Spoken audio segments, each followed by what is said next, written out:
नमस्कार। नमस्कार अड्डा साहब। अड्डा साहब? हाँ। अरे भैया मैं कोई अड्डा वड्डा साहब नहीं हूँ, मैं चड्डा साहब हूँ।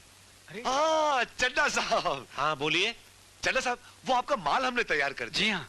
माल? कैसा माल? कौन सा माल? कहाँ का माल? आप लोग कौन है यार? शायद आपने हमें पहचाना नहीं। साहब आपने हमें 5 लाख रुपए एडवांस दिया है और हमने आपका 80 लाख का माल तैयार कर दिया है। शायद आप भूल रहे हैं। मैं भूल रहा हूँ? जी हाँ। तो भैया ऐसा करो, अब आप लोग भी भूल जाओ, भूल जाओ। ये क्या कह रहे हैं अड्डा साहब? चड्डा साहब! चड्डा साहब ऐसा मजाक मत कीजिए, हम लोग बर्बाद हो जाएंगे, हमारे दिल की धड़कनें बंद हो जाएंगी।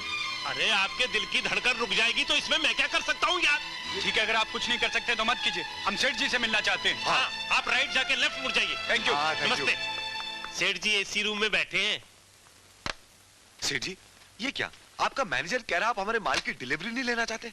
ऐसा गजब मत कीजिए सेठ जी, हमारा माल, हमारा घर बार सब नीलाम हो जाएगा, हम बर्बाद हो जाएंगे सेठ जी। यही तो मैं चाहता हूं।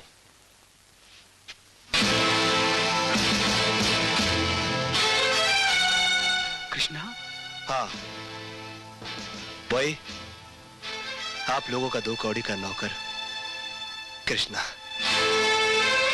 वही कृष्णा जिसे कुत्ता कहकर उसके मुंह पर चाटा मारा गया था।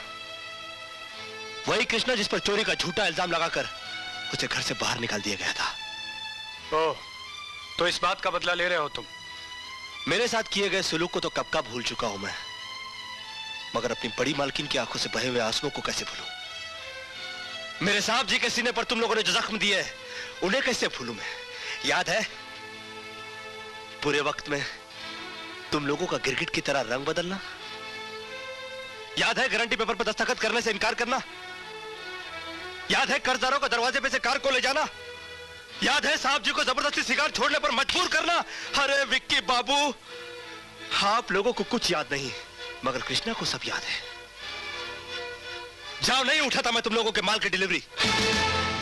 जाओ जाकर किसी पुलिस स्टेशन में रिपोर्ट लिखाओ, जाओ खटखटाओ किसी अदालत का दरवाजा, जाओ। अब पता चलेगा जब कर्जदार तुम लोगों के दरवाजे पर आकर तकाजा करेंगे। अब पता चलेगा जब तुम लोगों के घर की नीलामी होगी। अब पता चलेगा जब तुम लोगों की मिल में ताला लगेगा। हाँ, अब पता चलेगा। अब यहां खड़े क्यों? जाओ जाओ, निकलो ऐसे, जाओ। इससे पहले कि मेरे दरबार आकर तुम्हें यहां से धक्के मारकर निकाल दे, निकल जाओ यहां से। मैं कहता हूं निकल जाओ।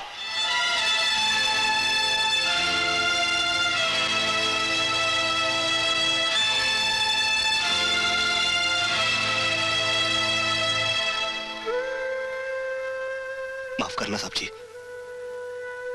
माफ करना।